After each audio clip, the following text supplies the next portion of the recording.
चलिए हम देखते हैं साइंस के एनसीईआरटी क्लास 7 के 12 चैप्टर है। चैप्टर का नाम है पादप में जनन। देखते हैं अपने वंश अथवा प्रजाति के बनाए रखने के लिए पादप और जंतुओं के लिए जनन आवश्यक है। कक्षा 6 के अध्याय 9 में आपने पढ़ा था कि सभी जीव अपने सामान्य जीवों का जनन करते हैं। माता पिता से संतति का जन्म जनन कहलाता है। लेकिन पादप कैसे जनन करते हैं?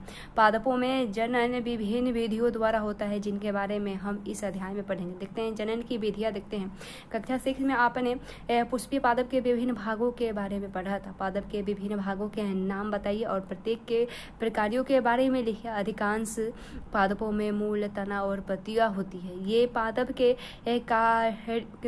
के कायिक अंग होते हैं। कायिक अंग कहलाते हैं। वृद्धि की निश्चित अवधि के बाद अधिकांश पादप में पुष्प निकल जाते हैं और अपने वसंत ऋतु में आम के वृक्षों की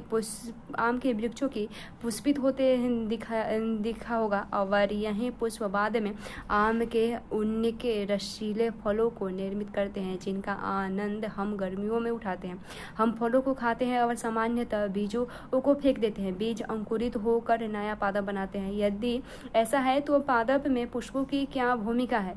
पुष्प पादप में जनन का कार्य करते हैं। वास्तव में पुष्प पादप के जनन अंग होते हैं। किसी पुष्प में केवल नर जनन अंग अथवा मादा जनन अंग या फिर दोनों ही जनन अंग हो सकते हैं। पादप अनेक विधियों द्वारा अपनी संतति उत्पन्न करते हैं। इनमें जनन 2 प्रकार के होते हैं, अलैंगिक जनन और लैंगिक जनन। अलैंगिक जनन में पादप बिना बीजों के ही नए पादप को उत्पन्न कर सकते हैं, जबकि लैंगिक जनन में एक पादप बीजों से प्राप्त होते हैं। अलैंगिक जनन देखते हैं। अलैंगिक जनन में नए पादप बीज अथवा बीजाणुओं के उपयोग के बिना ही उगाए जा सकते हैं। अलैंगिक जनन में नए पादप बीजों अथवा बीजाणुओं के उपयोग के बिना ही उगाए जा सकते हैं। उपस्कायिक प्रवर्धन देखते हैं। यह एक प्रकार का अलैंगिक जनन है जिसमें पादप के मूल, तने, पत्ती अथवा कली जैसे किसी कायिक अंग द्वारा नया पादप प्राप्त किया जाता है। चूंकि जनन पादप के कायिक भागों से होता है, अतः इसे कायिक प्रवर्धन कहते हैं। क्रियाकलाप देखें तो गुलाब अथवा चंपा के पौधों की एक शाखा को उसी की पर्वसंधि इसे काटिए। अपर्वसंधि तने या शाखा का वह भाग है जहाँ से पत्ती निकलती है। शाखा के इस टुकड़े को कर्तन या कमल कहते हैं। अब कमल को मिट्टी में दबा दीजिए और उसके बाद कलम कहते हैं। अब कलम को मिट्टी में दबा दीजिए और कलम को प्रतिदिन पानी दीजिए और इसी की वृद्धि को देखिए। नोट कीजिए कि जड़ के निकलने और नई पत्तियों के निकलने से कितने दिन लगते हैं। इसी क्रियाकलाप को जल से भरे पात्र में मनी प्लांट का पौधा उगाकर दोहराइए और अपने प्रेक्षकों को नोट कीजिए। अपने पुष्पकलिकाओं से पुष्पों को खिलते देखा होगा। पुष्पकलिकाओं के अतिरिक्त पत्तियों के कक्ष यानी पत्तियों के पर्वसंधि से जुड़ाव का बिंदु में भी कलिकाएं होती है। कलिकाएं को मुकुल भी कहते हैं और ये कलिकाएं पुरोहित यानी अंकुरों के रूप में विकसित होती है और कायिक कलिकाएं कहलाती है। कली के एक छोटा ताना होता है जिसके चारों ओर अपरिपक्व पत्तियां एक दूसरे के ऊपर अध्यारोपित रहती है। कायिक कलिकाएं भी नए पादप को जन्म दे सकती है। दूसरा क्रियाकलाप देखें तो एक ताजा आलू लीजिए और आवर्धक लेंस की सहायता से इस पर एक छत चिन्हों को देखिए और आपको इसके कलिकाएं दिखाई दे सकती है। छत चिन्ह को आँख भी कहते हैं और आलू के कुछ टुकड़े काटिए जिसमें से प्रत्येक में से एक आँख अवश्य हो और उन्हें मिट्टी में दबा दीजिए और उस स्थान पर कुछ दिनों के लिए पानी डालते रहिए जहां आपने आलू के टुकड़े को मिट्टी में दबाया है। कुछ दिन बाद आलू के टुकड़े को खोदकर निकाल लीजिए और आप क्या देखते हैं। इसी प्रकार आप अदरक अथवा हल्दी भी उगा सकते हैं। बायो उसके बाद देखते हैं बायोफिल्म यानी पत्थर चट्टा में बायोफिल्म में पत्ती के किनारे के गर्त में कलिकाएं होती है। यदि इस पादप की पत्ती आर्द्र मृदा पर गिर जाए तो प्रत्येक कलिका यानी मुकुल नए पादप को जन्म दे सकती है। कुछ पादपों की जड़ें भी नए पादपों को जन्म दे सकती है। उदाहरण के लिए शकरकंद और डालिया।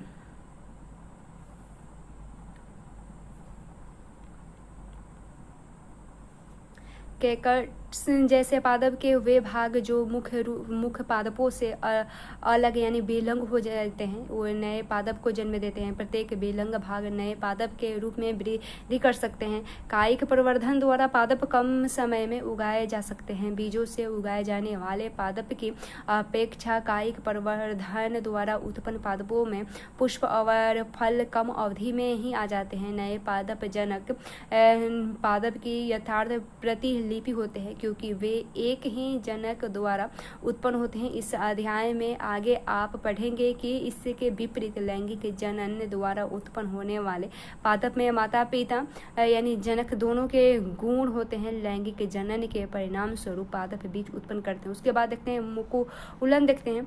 तो आपने पहले इष्ट के बारे में पढ़ा कि जिससे कि केवल सूक्ष्मदर्शी द्वारा ही देखा जा सकता है। इनके लिए यदि पर्याप्त पोषण उपलब्ध हो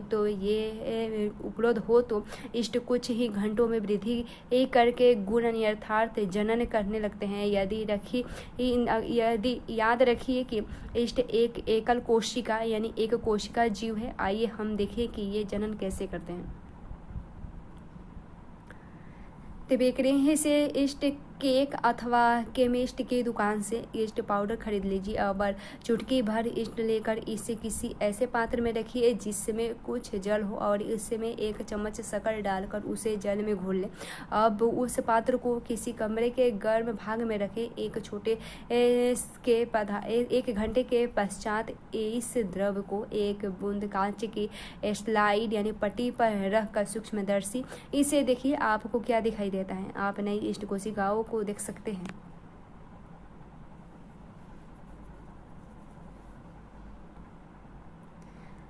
ईस्ट कोशिका से बाहर निकलने वाला छोटे बल्ब जैसा प्रवर्धन मुकुल या कली कहलाता है। मुकुल क्रमशः वृद्धि करता है और जनन कोशिका से बेलंग होकर नई ईस्ट कोशिका बनाता है। नई ईस्ट कोशिका विकसित होकर परिपक्व हो जाती है और फिर नई ईस्ट कोशिकाएं बनाती है। यदि यह प्रक्रम चलता रहे तो कुछ ही समय में बहुत अधिक संख्या में ईस्ट कोशिकाएं बन जाती है। उसके बाद खंडन देखते हैं। आपने तालाबों अथवा ठहरे हुए पानी के अन्य जलाशयों में हरे रंग के औपंकी गुच्छे यानी फिसलनदार तैरते हुए देखे होंगे। वे शैवाल हैं और जब जल और पोषक तत्व उपलब्ध होते हैं तो शैवाल वृद्धि करते हैं और तेजी से खंडन द्वारा घूर्णन करते हैं। शैवाल 2 या अधिक खंडों में विखंडित हो जाते हैं। ये खंड अथवा टुकड़े नए जीवों में वृद्धि कर जाते हैं। यह प्रक्रम निरंतर चलता रहता है और कुछ ही समय में शैवाल एक बड़े क्षेत्र में फैल जाता है। और बीजाणु निर्माण देखें। अध्याय 1 में आपने पढ़ा कि डबल रोटी ही में वायु में उपस्थित बीजाणु से कवक उग जाते हैं। क्रियाकलाप 1.2 में को दोहराइए और डबल रोटी ही पर रुई के जाल से बीजाणुओं को देखिए। अब बीजाणु मुक्त होते हैं तो ये वायु में तैरते रहते हैं और चूंकि ये बहुत हल्के होते हैं इसीलिए ये लंबी दूरी तक जा सकते हैं। बीजाणु अलैंगिक जनन की बीजाणु अलैंगिक जनन ही करते हैं। प्रत्येक बीजाणु उच्च ताप और निम्न आर्द्रता जैसी प्रतिकूल परिस्थितियों को झेलने के लिए एक कठोर सूक्ष्मात्मक आवरण से ढका रहता है, इसलिए ये लंबे समय तक जीवित रह सकते हैं। अनुकूल परिस्थितियों में बीजाणु अंकुरित हो जाते हैं और नए जीवों में विकसित हो जाते हैं। मांस और फर्न जैसे पादप में भी जनन बीजाणुओं द्वारा होता रहता है।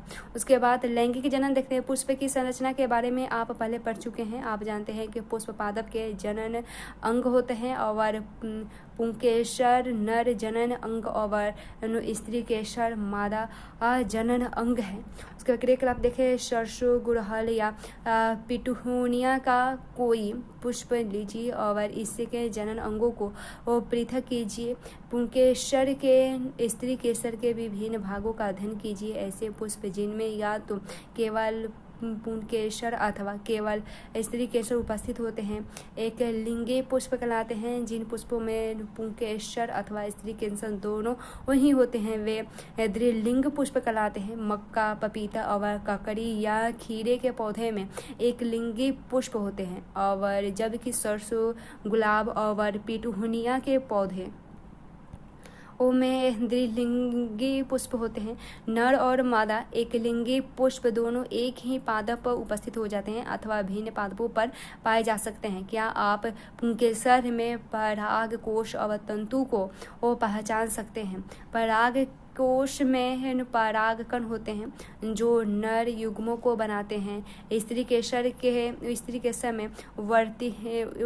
में वर्तिकाग्र, वर्तिका और अंडाशय होते हैं। अंडाशय में एक या अधिक बीजांड होता है। मादा युग्म अथवा अंड का निर्माण बीजांड में होता है और लैंगिक जनन में नर और मादा युग्मों के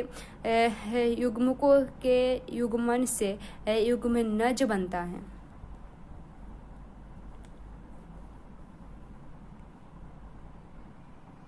परागण देखते हैं। सामान्यतः परागकणों में दृढ़ सुरक्षात्मक आवरण होता है जो उन्हें सूखने से बचाता है। क्योंकि परागकण हल्के होते हैं अतः वह वायु अथवा जल द्वारा बहाकर ले जाया जा सकता है। पुष्पों पर बैठने वाले कीटों के शरीर पर परागकण चिपक जाते हैं। जब कीट उसी प्रकार के किसी अन्य पुष्प पर बैठते हैं जो पुष्प के वर्तिकाग्र पर कुछ परागकण गिर जाते हैं। परागकणों का परागकोश से पुष्प के वर्तिकाग्र पर स्थानांतरण परागकण कहलाता है। यदि परागकण उसी पुष्प के वर्तिकाग्र पर गिरते हैं तो इससे स्वपरागण कहते हैं। जब पुष्प के परागकण उसी पादप के किसी अन्य पुष्प के वर्तिकाग्र पर गिरते हैं तो इससे पर परागण कहते हैं।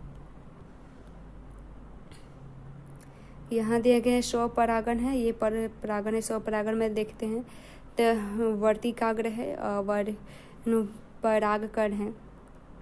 यहाँ परागकोश, वर्तिकाग्र देखते हैं। निषेचन देखते हैं। नर तथा मादा युग्मों के युग्म यानी संयोग द्वारा बनी कोशिका युग्मनज कहलाती है। युग्मनज बनने के लिए नर और मादा युग्मों के युग्मन का प्रक्रम निषेचन कहलाता है। युग्मनज भ्रूण में विकसित होता है। फल और बीज का विकास देखते हैं। निषेचन के पश्चात अंडाशय फल में विकसित हो जाता है जबकि पुष्प के अन्य भाग मुरझाकर गिर जाते हैं।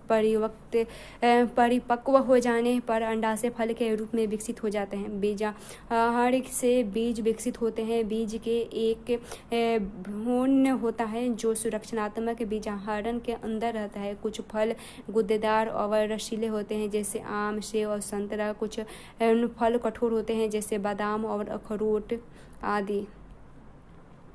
उसके बाद बीज प्रकृति देखते हैं। प्रकृति में एक ही प्रकार के पादप विभिन्न स्थानों पर उगे हुए पाए जाते हैं और ऐसा बीजों के विभिन्न स्थानों पर प्रकृति के कारण होता है। कभी कभी किसी वन अथवा खेत या फिर उद्यान में चहलकदमी करते समय आपको अपने वस्त्रों पर फलों के बीज चिपके दिखाई दिए होंगे। आप अपने कभी यह जानने का प्रयास किया है कि ये बीज आपके वस्त्र पर कैसे चिपक जाते हैं? कल्पना कीजिए कि किसी पादप के सभी बीज एक ही स्थान पर गिरकर वहीं उग जाएं। आपके विचार में इस परिस्थिति में क्या होगा? पादप के नवोद्भिदों यानी नए उगे पौधों के बीच धूप, जल, खनिजों और स्थान के लिए गंभीर स्पर्धा होगी। संभवतः उनमें से कोई भी स्वस्थ पादप के रूप में विकसित नहीं होगा। पादपों के बीजों के प्रकीर्णन से लाभ होता है। इससे एक ही प्रकार के पादप के नवोद्भिदों से सूर्य के प्रकाश, जल और खनिजों के लिए परस्पर स्पर्धा की संभावना कम हो जाती है और प्रकीर्णन पादप को व्यापक क्षेत्र में वितरित होने में सहायता होता है, ताकि वे नए आवासों में अपनी पकड़ बनाने में समर्थ हो सकें। प्रकृति में पादप के फलों और बीजों का प्रकीर्णन पवन, जल और जंतुओं द्वारा होता है। सहीजन यानी ड्रमस्टिक तथा द्विफल यानी मेपल जैसे पादप के पंखयुक्त बीज, घासों के हल्के बीज अथवा आक यानी मदार के रूमयुक्त बीज और सूरजमुखी के रूमयुक्त फल पवन के साथ उड़कर सुदूर स्थानों तक चले जाते हैं। और कुछ बीज जल द्वारा प्रकीर्णित होते हैं। ऐसे बीजों अथवा फल के आवरण स्पंजी अथवा तंतुमय होते हैं, ताकि वे जल में प्लवन यानी तैरते प्लवन करते हुए एक स्थान से दूसरे स्थान तक जा सके। उदाहरण के लिए नारियल। कुछ बीज जंतुओं द्वारा प्रकीर्णित होते हैं, विशेष रूप से कंटक यानी कांटेदार बीज, जिनमें हुक जैसी संरचनाएं होती है, जिससे बीज जंतुओं के शरीर से चिपक जाते हैं और दूरस्थ स्थानों तक